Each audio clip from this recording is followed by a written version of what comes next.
Il est le nouveau président du Brésil.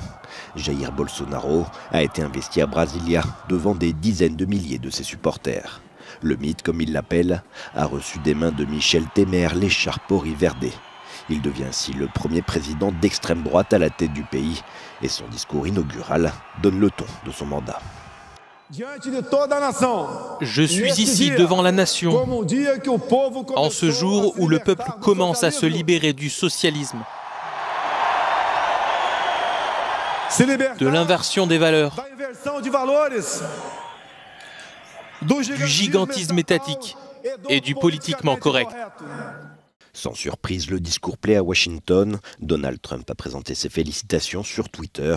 Nous apporterons la prospérité et le progrès sous la protection de Dieu, lui a répondu Bolsonaro.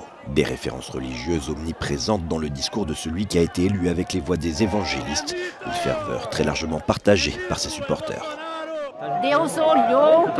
Dieu protège notre peuple, a pitié de nous, et nous aurons certainement un Brésil différent.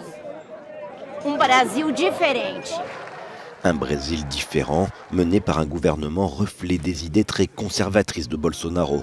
Une pasteur évangéliste aux droits de l'homme, un proche du lobby agro-industriel à l'environnement, et Paulo Guedes, économiste ultralibéral aux manettes de l'économie brésilienne. Dès l'investiture, les manifestations se sont multipliées dans les principales villes du pays.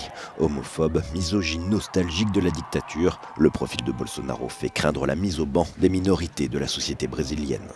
Autre potentielle victime du nouveau président, les Indiens d'Amazonie. L'une de ses premières décisions aura été de transférer le pouvoir de démarcation des territoires indigènes au ministère de l'Agriculture, faisant craindre la disparition de milliers d'hectares de forêts, essentiels à la survie de ces peuples autochtones.